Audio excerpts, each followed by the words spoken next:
Hello and welcome to the PMQ Webinar series. My name is Brian Hernandez. I'll be your host today. Thank you for joining us today in this gluten-free webinar sponsored by Caputo Fiore Glute. It's going to tell us why gluten-free does not have to mean bad pizza. I'm joined today by a couple guests, Mr. Mark Dym of Marco's Coal-Fired Pizza and Anthony Carron of 800 Degrees. Thank you guys so much for joining us today. And I'm also thank you.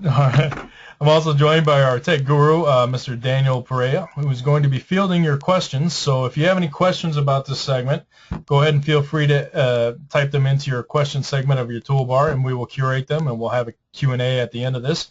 So we'll get to all your questions. So basically, let's just jump right into it. Gluten-free. 5 years ago, it's something we would never have associated with pizza. After all, pizza is arguably the most delicious end product of the gluten within flour, but is gluten for everyone? Well, to answer that, we have to answer a couple more questions first. First of, what is gluten? Gluten is the mixture of proteins formed from certain grains that is responsible for the elastic texture of dough. Basically, it allows the dough to become stretchy, pliable, and actually adds the flavor during the fermentation process. Second question we want to answer is, what is celiac disease? It's an intestinal disorder that prevents the nutrients in food from being absorbed by the digestive system due to gluten. So this is the downside of gluten that we've all come to learn about in the past few years.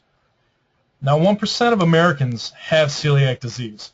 That's nearly 3.2 million people. But people with celiac disease love pizza as much as anyone else. That's why you might want to consider offering gluten-free options in your restaurant. Not only that, along with those 3.2 million who suffer from celiac disease, a growing number of people choose to be gluten-free because they think it's a healthier choice. That actually represents about 30% of consumers today. So all in all, about 95 million Americans eat gluten-free food, whether they have to or not.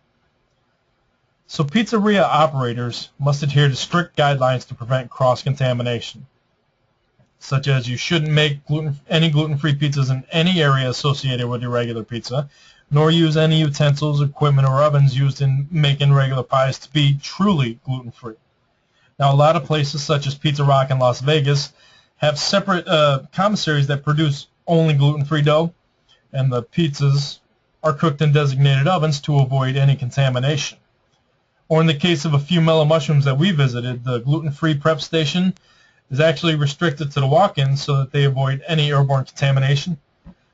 Those pizzerias follow the strictest gluten-free standards, but not all pizzerias can go to that much trouble, so you can actually offer a disclaimer on the menu, usually stating that your food is as close to gluten-free as possible, but there still is a slight chance of contamination. That still allows you to cater to the gluten-intolerant and gluten-abstaining crowd. Just make sure you're as transparent as possible about your gluten-free capabilities. You should definitely have a completely separate prep table and make line for your gluten-free pies. And if that's the only thing you do if that's the only thing you add for your gluten-free menu, you'll at least be able to claim that your pizzeria is gluten-intolerant friendly. But another great tip is, if you're cooking your gluten-free pies in your regular oven, cook it on some parchment paper. This helps protect crust from some contamination in your oven. But most studies show that cooking in your oven still keeps your pies within the regulated gluten-free specs to actually be gluten-free. So now, that I hate to call gluten-free a fad or a trend, instead I like to call it a category, as a lot of people do, since celiac disease, as far as I know, is not going anywhere in the near future. And there's recent Mintel research expecting $8.8 billion of revenue being generated by this category by the end of 2014. So this category has grown exponentially in the last 3 years by 63%. So we should all be paying attention to it. And most markets are now catering to the gluten-free crowd, with even the big chains developing crust recipes, such as Pizza Hut teaming up with Udi's gluten-free and the Domino's gluten-free crust. And more flour companies are also offering gluten-free options for you to try in your pizzeria, including the Caputo Fiore Glute that we're going to talk about shortly. But the best way to market your gluten-free recipe is to actually make it as flavorful and as close to regular pizza as possible. I mean, after all, everyone deserves pizza, even people with celiac disease. The day of the cardboard-tasting gluten-free crust is at an end. And research has shown that gluten-free customers are extremely loyal. So if you can make a tasty product that they love, they're going to be back. And they also tend to be chatty, so they're going to tell all their friends where they got the best gluten-free in town. So if you provide a quality gluten-free product, the word is going to spread. So now that we know a little bit more about the expanding gluten-free segment of the pizza industry, I'd actually like to hand the podium over to our first guest, Mr. Mark Dym of Marco's Coal-Fired Pizza in Denver. Thank you very much for being here, Mark. Well, thank you for having me. It's a pleasure to be here. I'm excited to talk about this product and what it's done for my particular place. Awesome. Well, why don't you tell us a little bit more about yourself and your pizzeria? All right. Well, I got involved not that long ago in the pizza business. Marco's Coal-Fired Pizza, our first store, is coming up on 7 years. I had there's this place in Florida called Anthony's Coal-Fired Pizza that I started going to when they first opened. I got excited about it, and we were leaving Florida, moving out to Colorado, and a friend of mine told me about a place called Fratelli La Bufala, which is a Neapolitan chain from Italy that serves Neapolitan pizza, and I went down and tried it, and being past 50 years old at that time, thought I ate everything under the sun.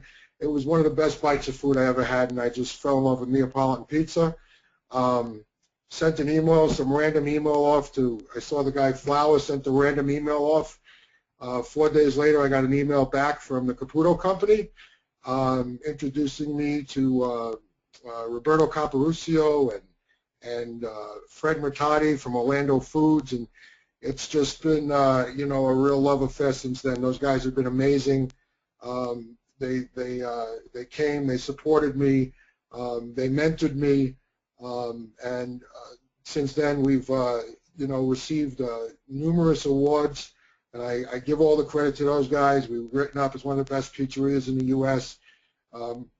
Continue to win Best Pizza in Denver. And like I said, it's really because these guys just were so giving of themselves and their products, and it's just been an amazing journey. We've since opened our second store that's going to be coming up on 5 years, and by the end of this year we should have 2 more stores open, and we're contracted for a 5th. So we're really getting going right now. It's been a great ride. And I mean, there's not much more I could say about it. It's been great for my family, from a business that the whole family can be involved in, from a financial standpoint. So it's been an amazing ride. So I'm thrilled to be here and talk about a great product. Gluten-free started in Italy. I was over there with Antonio Caputo, and he said, try this pizza, and I was in Sorrento, and I tried it, and I said, oh, it's pretty good, but I've had better, not realizing it was gluten-free. And so that really got me really interested, and Antonio at the time said, you really need to have this in your pizzeria. And, going back, this is 5 years ago, 6 years ago, gluten-free wasn't as big as it is today. And but I said, fine, we'll get the gluten-free, and it was a big deal in Italy before it really got to the U.S. So I got started with the gluten-free. We used a Fior gluten from the Caputo family, and they gave me great recipes, and we started making it. And again, it's very similar to Neapolitan, because without the gluten in it, you lose that sort of stretch factor. So we started. I'll go back to the beginning where we started, and I made my first gluten-free, and we made a tray of gluten-free and about 13 bowls, and at the end of the week I threw out about 7 of them. And now we go through probably 50, 60 a day. We hand roll it, we pre-stretch it. Pre-stretch it for the day. I put it between wax paper, and then when I'm ready to use it, I just get it out and cook it in my other oven. It's a less dries, it stretches differently, but it's a great product. So that's the story with what was going on when we first started with that. the title of this thing, I was looking when we started, talked about gluten-free doesn't have to be bad pizza, but it can be bad pizza. It can be terrible. And the last thing I want to sell, anything I want to put out in our restaurants, I want it to be the best of the best. No, I might not be the best of the best, but I'm always seeking for that. I'm always seeking to put out a great product. I don't want to do anything inferior. So the gluten-free, I guess they were sort of used to compromising on it. And when I started serving them, one of the things I do with the pizza and the gluten-free is I love to just sit back and watch a guest take their first bite of it. Like sit back in the corner, they're not really seeing me, and just watch their face and the oohs and the ahs, the eyes when they talk to their other guests at the table. And what I saw with the gluten-free was amazing. I mean, there are people that told me they hadn't eaten gluten-free in years, and they just, absolutely, love this pizza. They love what it's come out like, and it actually tastes like real pizza, which is amazing. So, it got up here, eliminate the veto vote. So one of the biggest things that really, really struck me, is gluten-free people, when there's a party, 3 couples going out, and 5 of them, have no problem with gluten, and the one does, the one gluten-free person is going to be the decision maker of where they go to eat. So one of my favorite stories is we have a great guest of ours that's been coming in for years, and gluten-free, and I never really paid too much attention. And one afternoon, about 1 o'clock, she comes walking in, and right behind her is about 23 other people. A combination of adults and kids, and we set them up downstairs. And it turns out she was one of my gluten-free guests. She was the only person out of that whole crowd that ate gluten-free. So that was a pretty good check, considering she was the only person that ate gluten-free. So it really was super impactful on me about, then it sort of, makes me want to up my game even more and do a much, continue to do a great product. So it's important to take care of those gluten-free people. Some gluten-free success, obviously, it's always important to make every guest feel special. And it's always important to make every guest feel like the family. So, when someone comes into my house, they come into my pizzeria, there's no difference. I want them to feel like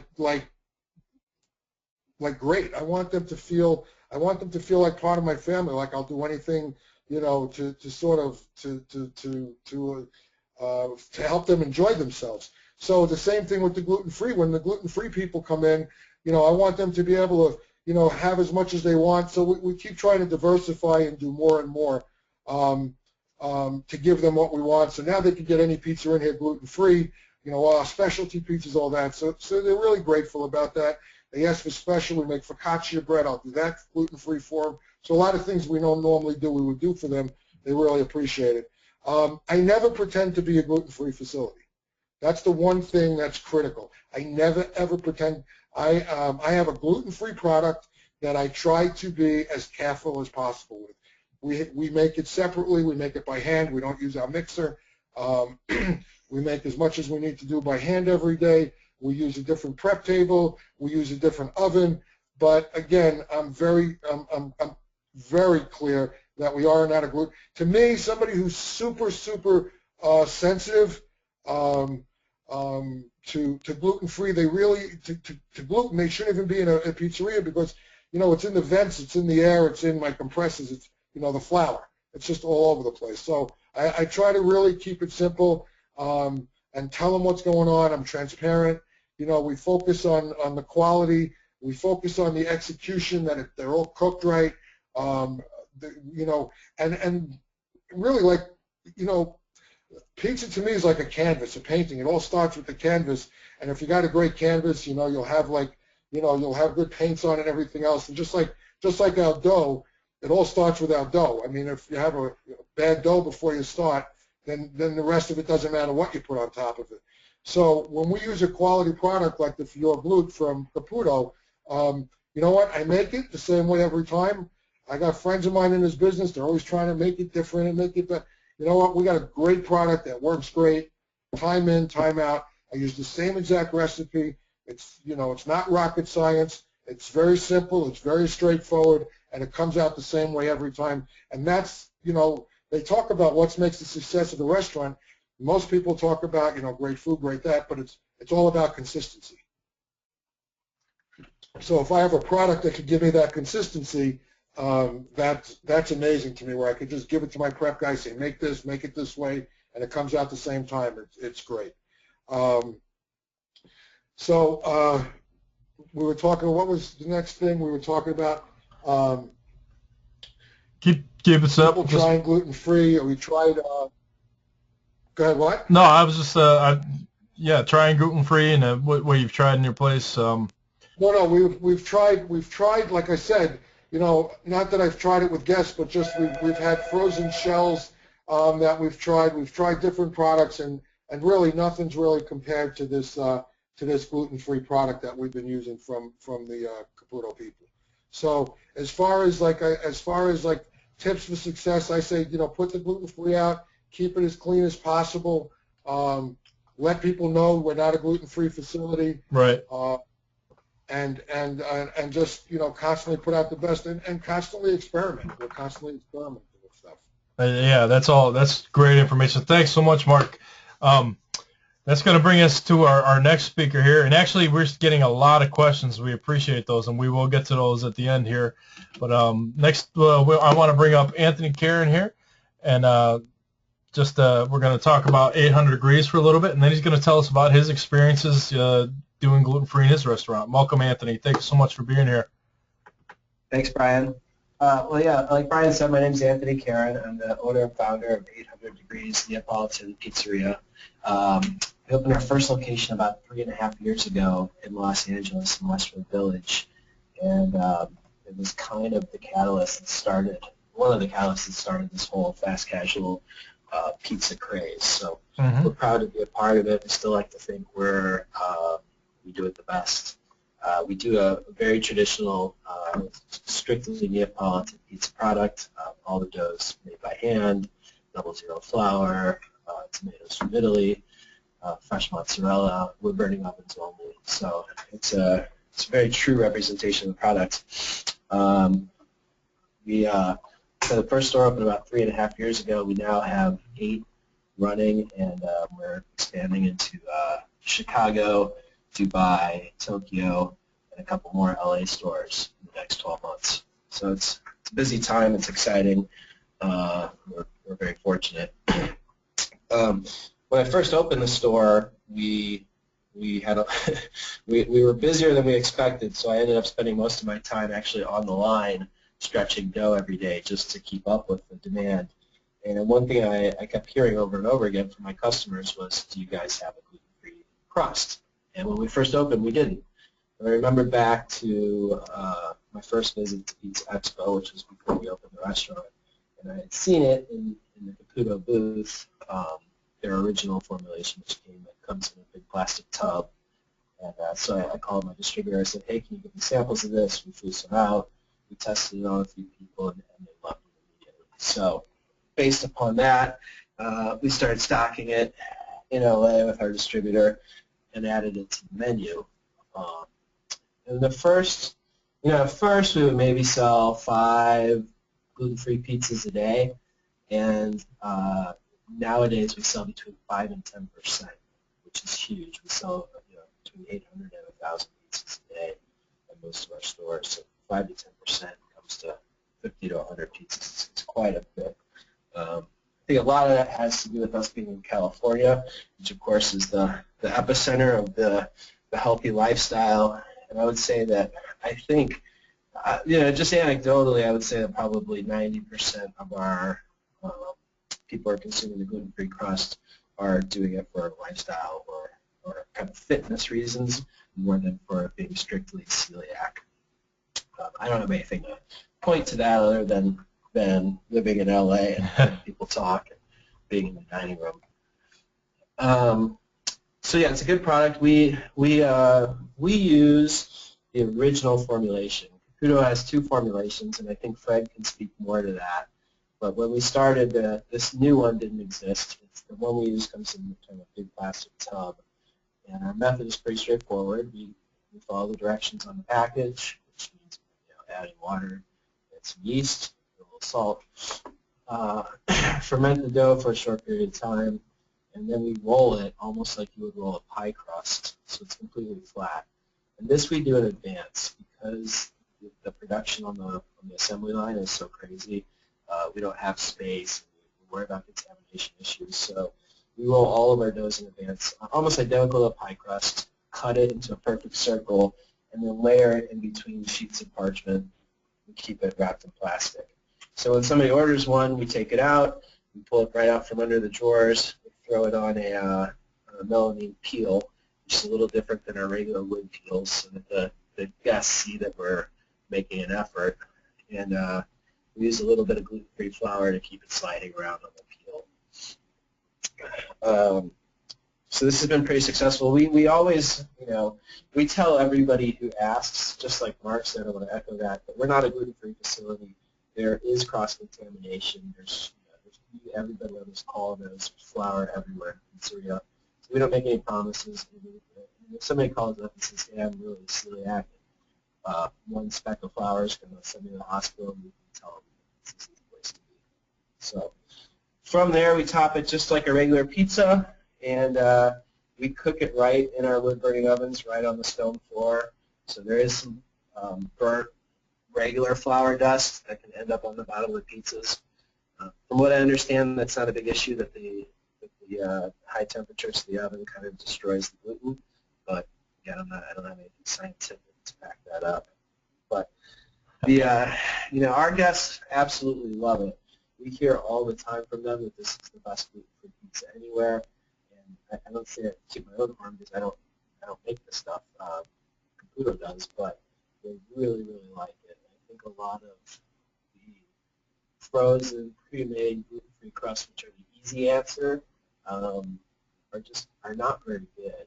In fact, we've tested a lot of them because obviously it's appealing to do something just take out of the freezer. I'm sorry, Anthony, you're cutting in and out. Can you speak a little closer to your mic? Did you lose me? Can you hear me now? Yeah, we can hear you. There we go. Okay, good. Yeah, so I was just saying that, a lot of our guests, they tell us they have these frozen gluten-free pizza shells, and a lot of the other pizzerias that are terrible. Uh-huh. And I think that's really true. We've tested almost all of them, and none of them have stood up to the Caputo product. And again, we're still on the original formulation. We've tested out the new formulation. It doesn't work as well with our production line sort of assembly format. So and also our guests have really told us that they love this one, so I don't care to mess with it. And then the last thing I would say on gluten-free is once you have it, you can't go back, because this particular subset of guests are a very, very passionate bunch, and they will be your best assets, but if you take it away, you'll definitely hear from them.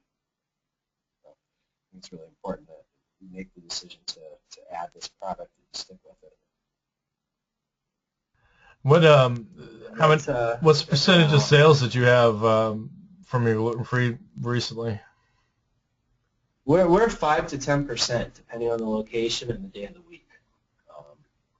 But yeah, it goes up over the weekend when we have a lot of more casual diners.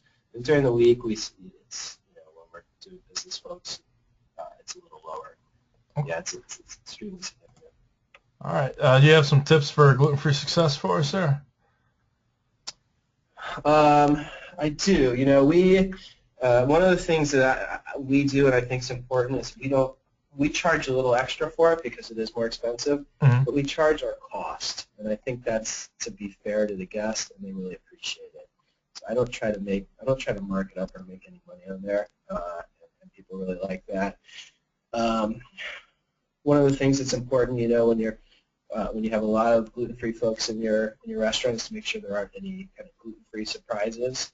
So we're careful with our menu to make sure there's not anything that really has gluten in it that you wouldn't expect, with maybe the exception of meatballs. But I think everybody here knows you need a lot of breadcrumbs to make a good meatball. Yeah.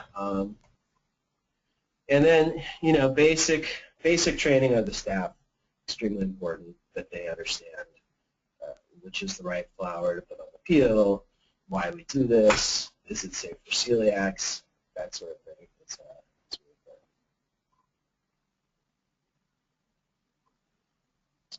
good. I think that's about all I have.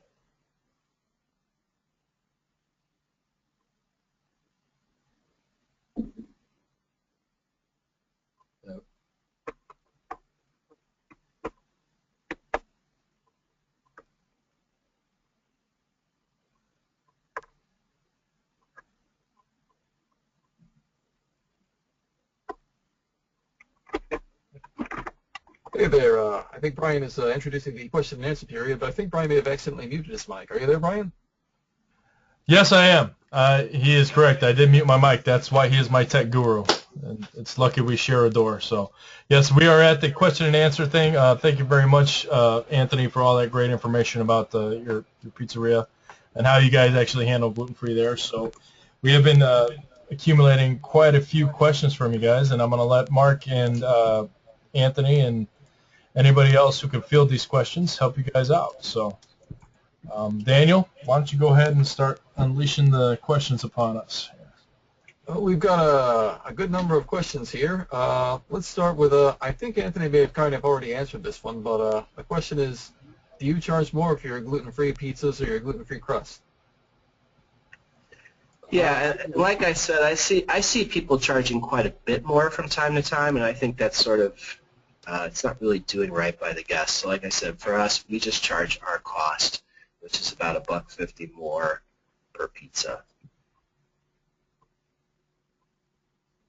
Mark, do you have a different pricing structure for yours? Yeah, we charge extra as well, and I'm probably twice what Anthony is, so maybe I have something to think about.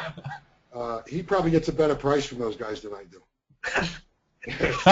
No, so I do charge a little bit more, and people don't seem to mind it. Like I said, I mean, we'll give them whatever they want, and we just tell them there's a bit of an upcharge. What do you think it's? I mean, just for cost, or you also have to charge a little bit extra for labor because it is a little bit more labor intensive to have separate stations, and takes longer sometimes to stretch out and create. Should you factor that into the price, or? I mean, as far as that goes, I mean, we have our prep guys and we have our labor, and it's sort of built in. It's part of what we do during, during the course of the day. Okay. Just like anything else, it just gets put into the process. So for me, it's really about the cost is more expensive, so I just, pass it on, and it doesn't seem to be a problem when you're putting out that good of a product. Right. Putting out an inferior product is one thing, but I mean, people eat this especially for the first time, and it's just amazing. I had a friend of mine here, and she was gluten and dairy free, and I know her family since before she was born. She's in her 50s, and she told me she ate more pizza when she was here than she ate in the last 20 years. So, and it was all gluten free. Very nice. Somebody had a question for Mark about, he mentioned cooking a gluten-free pizza in his other oven. Is that specifically a gluten-free oven, or? No, it's not. It's not, because I do some bread in there as well, and I'm sort of on the same page with Anthony. I'm no scientist, but our ovens are burning at 800 to 1,000 degrees. I don't know if gluten really has a chance there. We should figure that one out. Right, exactly. It usually comes out within the tolerances of or the regulated specs for gluten-free standards. So. Yeah, once it hits that oven, I mean, it's sort of done. So we do some. I do some heating up of some focaccia in there for salads and side things like that. But it's the answer is no. It's not only gluten free. Right. So is it simply because there's a temperature difference between one oven and the other? No, but one oven is strictly used for all my pizza, and then the other oven is used for everything else. Ah, I got you. Really, the other oven is used for all the different dishes I put out and sides and little things like that. And like I said, there's not a whole lot of gluten going in there. There is some. And it would probably be more of a concern if you're using a conveyor oven or just a conventional deck oven that's cooking at less than 900 degrees, 800 to 900 degrees. But it's always something to think about. But as he said, how much chance does gluten have in a temperature like that? So in general, do you cook at a different temperature just because of a different dough style than your normal pizza doughs? We actually cook it in a wood burning oven that's 800 to 1,000 degrees as well, but we cook it in the mouth of the oven. I think anybody who works on these frequently knows that's kind of a cooler spot. So it's probably 650, 700, 750 there. And it just works a little better. It can tend to burn a little bit if you're cooking it all the way in the back of the hottest part of the oven. I agree with Anthony too. You want to make sure that's cooked through because you don't want it being a little bit raw in the middle, and it cooks a little differently. So we try to cook it close to the mouth of the oven as well. All right. Mark, have you ever tested the levels of your gluten in your gluten-free pizza? I haven't. Okay, I've got a question for Fred. Do you have to be serving authentic Neapolitan pizza to use the Caputo gluten-free flour, or are there other uses for it? Yeah, that's a good one. I had that too.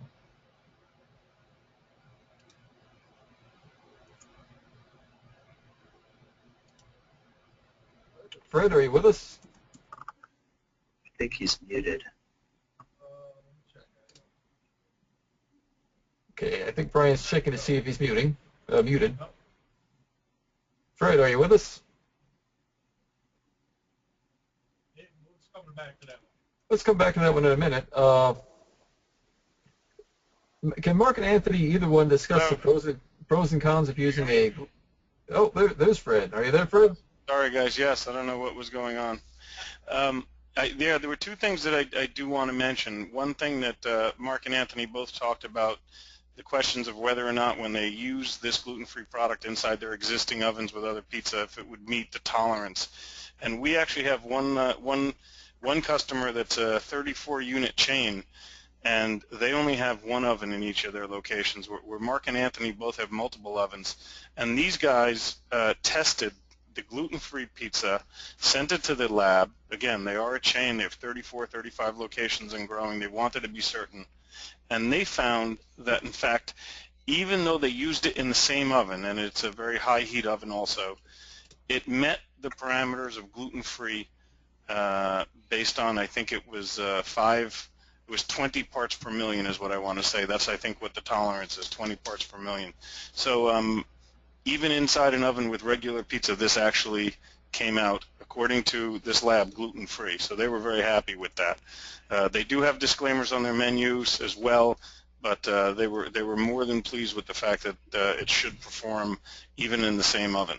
So any other extra steps that you take are of course beneficial. But if you have a high heat oven, I think you should feel somewhat assured that that you're really not cross-contaminating to the extent you think you would. Oh, it's great information. And as far as using it, whether you're Neapolitan or not Neapolitan, this is gluten-free pizza dough. So it doesn't matter what kind of pizza that you're making. You can make bread. You can make a focaccia with it. You can make pizza. And we've tried all of the above, pasta included. There's one of the most famous chefs in New York City that actually uses this mix to make pasta with it. So it has a variety of application. And I think the way Mark and Anthony found, and if you saw some of the pictures that are inside your presentation, those are pictures from some end-user customers, Mark and Anthony included, of their gluten-free pizza. You can't believe it. It doesn't look like it. Doesn't taste like it. But it's an awesome addition to every menu. Mark and Anthony, do you have any experience with pros and cons of using gluten-free flour like the ones you're using, as opposed to buying a pre-made crust or a gluten-free dough ball that comes frozen, perhaps? We do a little bit. We did a brief test in one of our stores with a frozen pre-made shell that we thought was pretty good, and our guests hated it. So within a couple of days, we canceled the test and we're right back to where we are with the pure gluten. I didn't really test it with guests. I just tested it with staff. A few different products. I would imagine there's other gluten-free products out there that are good, frozen products. But you know, one of my actual spiels when I'm out on the floor and people are asking me, you know, I'm talking to the guests that are eating gluten-free, and they say, wow, this is like just like eating real pizza, and this is so great, and you know, we're so happy you have it. I go, yeah, well, what we do is we make all our product by hand. It's fresh just like our other dough. We stretch it just like our other dough, and you know, when I say most pizzerias, they buy, you know, a frozen disc, and they take it out and they throw some stuff on it, and I mean, to me, that's just not, you know, that's not making pizza or making gluten-free pizza. You know, we like to, you know, make it from the ground up from scratch, and to me, it makes all the difference in the world. All right, going back to sort of your process for making pizzas, is there a longer stretch time or a different proof time, or are there things that are specific to working with this dough that are different than a normal pizza dough? The way we do it, it does take some time. I think it probably takes them about an hour to make about 50 crusts. So again, we make them all in advance and have them stacked ready to go, but it is an investment of time. But it's not hugely more than what you're investing in portioning and rolling dough balls. So, but yeah, you got to plan for it. How does the proof time work for you? We proof for about an hour before we start rolling, and then after we're all rolled and cut and stacked, we continue to proof for another hour or two before we put it in the refrigerator. We have a very similar process, because you're not going to get the wise out of it that you want to, you know, the regular, and the time it takes is like Anthony was saying, is very similar. You know, it's different in the way it reacts on your hands when you're making it. It's more sticky, and it takes a little bit more to get it all, you know, balled up and set up. But it doesn't take all that much longer than regular than our regular dough. And I also had a question. I mean, as far as the rise, I mean, I think, Mark, you mentioned that you guys kind of pre-stretch it and then you put it between wax paper. I mean, what kind of rise do you guys get out of that? That's after we let it proof a little bit. You know, we put it out like Anthony was saying and let it proof, and then we make the dough balls and we let it proof again, and then we stretch it. And we get a little bit of a rise out of it. I mean, you know, much more than anything you would see with regular, you know, gluten-free pizza. And we stretch it very similarly. I mean, you can't really pick it up and sort of do the Neapolitan sort of flip stretch to it in that way. With the new stuff, you could do a little bit more, but you could still go to, you know, use your stretching. Again, for Neapolitan, and it could be used for, you know, like Fred was saying, it's universal. I mean, it's just gluten-free flour, so you could use it for whatever kind of pizza you want to make. You know, we're always talking about having air in the crust and getting a nice, you know, rise in the crust as well, you know, to punish or the crust around the end. Yeah, for us, I would say the big difference is we use a rolling pin on our gluten-free versus traditional Neapolitan slap and stretch with our regular flour dough. So it does have a bit of a different look. There's not as much, you don't get that kind of nice cornicione that you get with Neapolitan pizza using the rolling pin technique. But you do when you use this product with a stretch, but it seems to stretch a little bit better with oil versus with flour. And you kind of want to stretch it more on parchment if you're going to go the stretch method. That's a good tip with oil. And how about the cook time? Is there a noticeable difference in cook time with a gluten-free dough? And we'll start with Anthony and then let Mark answer. We're probably about a minute longer. We're usually about 90 seconds on our pizzas, and we're probably about 2.5 on gluten-free. But you got to cook it in the mouth of the oven a little lower and slower than traditional flour. Yeah, we're the same. It's probably another minute. You know, like Anthony was saying, depending on how oven or where you're cooking it, you're going anywhere from 70 to 90 seconds to cook pizza. We're probably, you know, 2.5 to 3 minutes on the gluten-free. And again, you don't want to push it because you want it to cook through, because you don't want to wind up with you know, some raw dough in the middle, which means you're cooking it at a little bit lower temperature in the mouth of the oven. All right, how about using a melamine peel for gluten-free? Is there a benefit to that? We do that just to keep it off of the regular wooden peels, which have a lot of flour in them. With our assembly line, we have 30 or 40 wooden peels in each store that we're recycling all through the day, and so they tend to have a pretty decent buildup of flour on them by the end of the day. So just to kind of give the guests a little more peace of mind, we use these melamine ones, which look completely different, which don't absorb any flour, which are easy to clean and wash in the dishwasher. So yeah, I think it is advantageous, especially when they're watching you cook. We on the other hand just have a separate set of utensils, peels, and our peels are traditional Italian peels where they're aluminum, and the heads that we put the pizza on that puts it in the oven are all perforated. Oh, yeah. So a lot of the flour falls off anyway. But both the pizza that the peels that we use to put it in the oven and the peels that we use to cook with all have perforated heads on them. So we try to get as little flour, on both the products. And we actually use a set of color-coded pizza wheel cutters at our expedite station because the guests are standing right there in front of us. So we have a black one for regular pizza, a green one for vegetarian pizzas, and then a white-handled pizza cutter for gluten-free. That's important. Wow. Yeah. Still on the process, do you use a different amount of yeast, perhaps more yeast, or do you add more sugar to give the yeast more to feed on, or do you is it sort of similar to your regular recipe?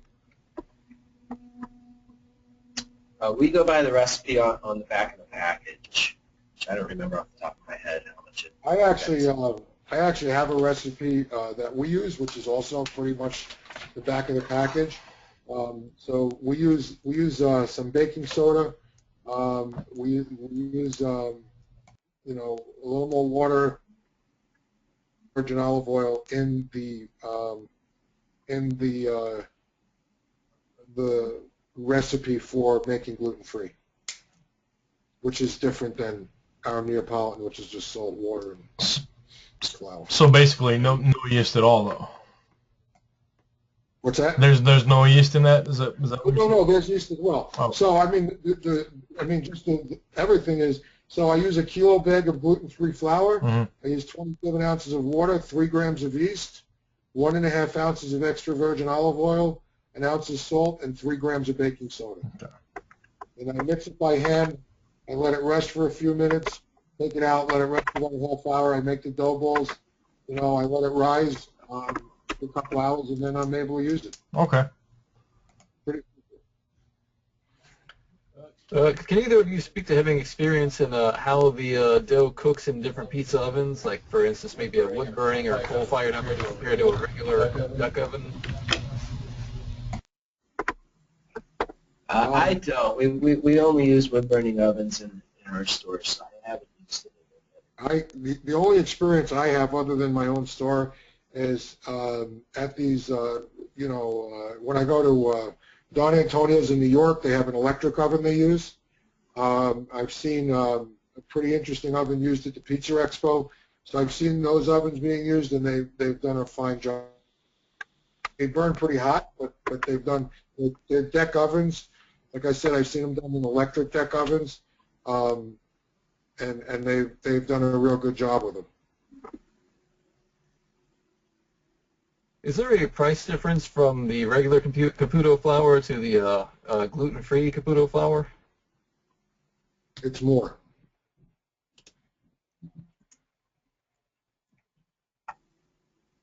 Have either one of you ever had a guest that perhaps has celiac disease? Have you ever really had an incident of somebody having a reaction in your store from using a low gluten recipe?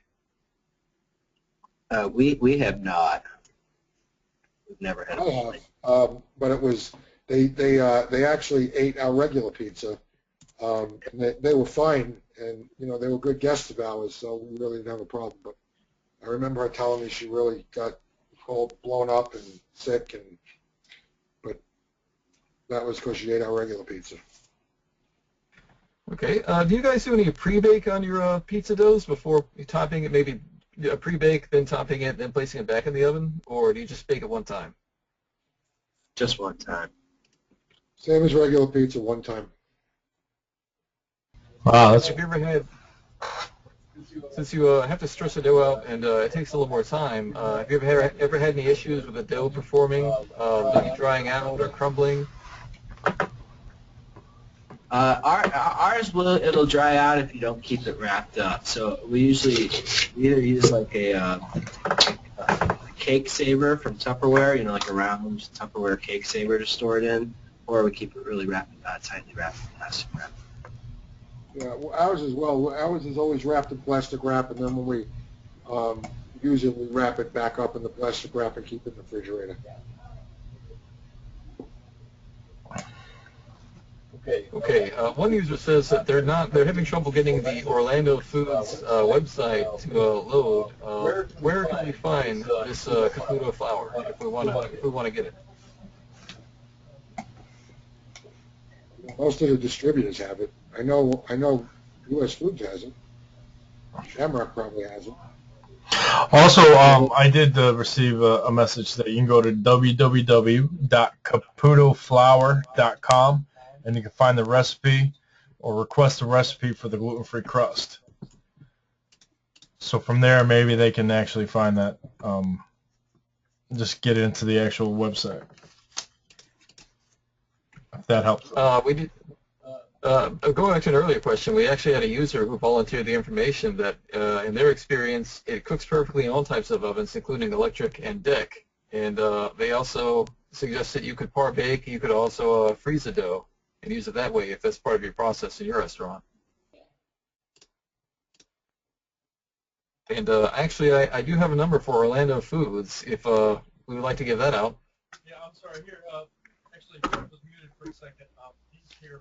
Yeah, let me just quickly talk to the question about the where to find it. Again, you could look through caputoflour.com website or orlandofoods.com, or you can just call us at 201-368-9197, and we can advise you.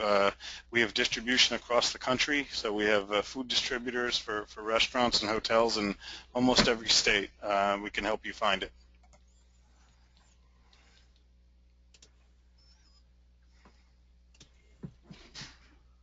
All right. I do have one more question here. Using Fiore glue, do you add anything normally not used in the standard Neapolitan?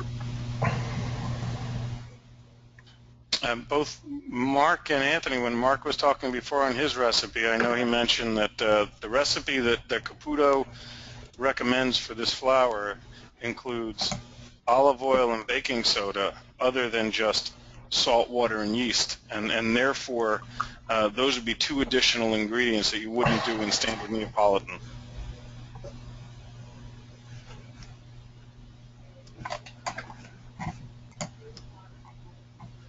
All right.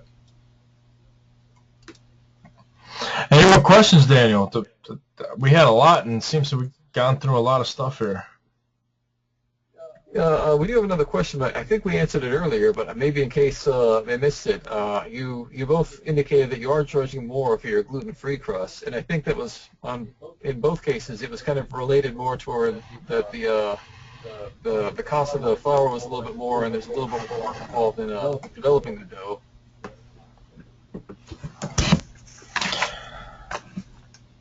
Yeah, that's correct. You know, like I said, we charge $1.50 more, and that's more.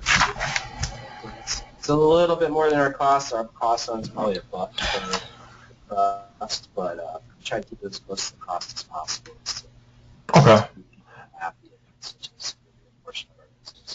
All right, and I had one other question. You both mentioned about your disdain for frozen gluten-free par-baked crusts. Is there a particular reason you choose to do this by hand versus taking the easy route of just ordering some par-baked stuff that's frozen? Is it taste? I mean, it's a quality of the product issue. Okay. We tested a ton of frozen par-baked crust. I mean, listen, there's no doubt about it. It's easier just to open the freezer and stuff. What about you, Fred? Did you just decide straight out of the gate you're going to make it, or did you test that out as well? Oh, for Mark, I think you mean. Oh, yeah, Mark. Yeah, no, for me, there was no question about it. You know, first of all, I'm a diehard, you know, Caputo fan, and I love their products, and I love the support I get from those guys. But I mean, like I said, people have given me gluten-free, and this is going back, you know, discs, frozen discs, or whatever you want to call it to use, and they were just terrible. Right. Now, that doesn't mean, and I'm not telling everybody out there that there's not a good product out there. I don't know if there's a good product, because I'm not really searching, because if I have something that really works and my guests love and I personally love, like I said, I'm always looking to try to put out the best of the best. And, you know, so far nobody's been able to come and, you know, show me anything better than what I use. And they come all the time and show me stuff. So, Same here. that's why I don't compromise on quality. All right, so I guess the bottom line here is quality, and you're gluten-free, and that's what's going to get these gluten-free customers to come back and tell all their friends and actually drive that segment of your business. So, Exactly. Daniel, do we have any other questions here that we need to get answered? We do have a comment from a user that says there's a lot of people that had questions about the recipe and things like that. And there is actually an easy-to-find recipe on the Caputo website.